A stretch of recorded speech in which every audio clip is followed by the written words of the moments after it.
The world's going to keep making you look at your past, your past, your past. And we got to keep looking at the future. You look at your past, you're going to get depressed.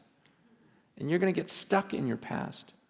You look to your future and go, man, what is that moment going to be like? See, my actions, a lot of the things I do is because I'm thinking about my future.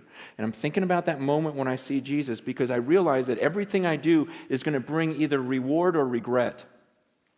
It really is. I've got an extra $1,000.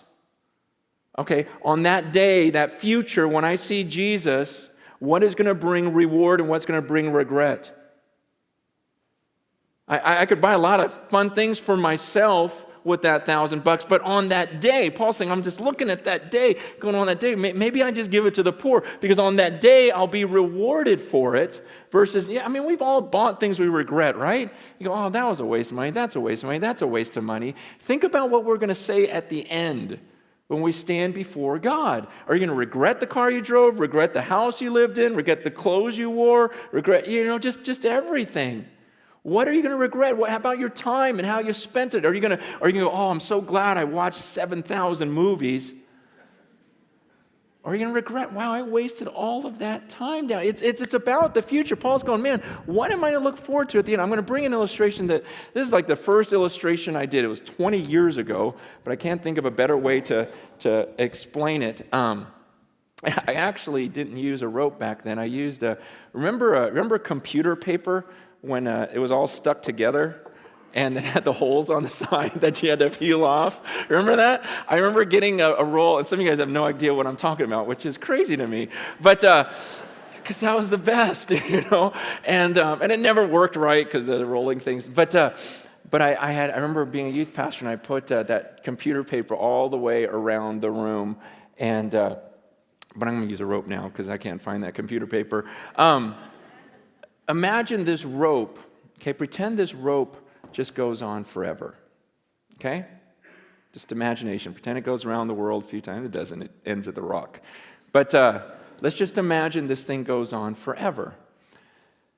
Now imagine that this rope is a timeline of your existence. You just exist forever. And you see this red part? This would represent your time on earth. You've got a few short years here on earth, and then you've got all of eternity somewhere else. This is your existence. And what blows me away is some of you, all you think about is this red part. It's all you think about. You're consumed with this. You go, oh man, I can't wait till here. I'm going to work hard. I'm going to save so I can really enjoy this part right here. And you're consumed with that. And you're thinking, oh man, am I going to get to travel? Am I going to eat well? Am I going to do this during this part? And I'm like, are you kidding me? What about this?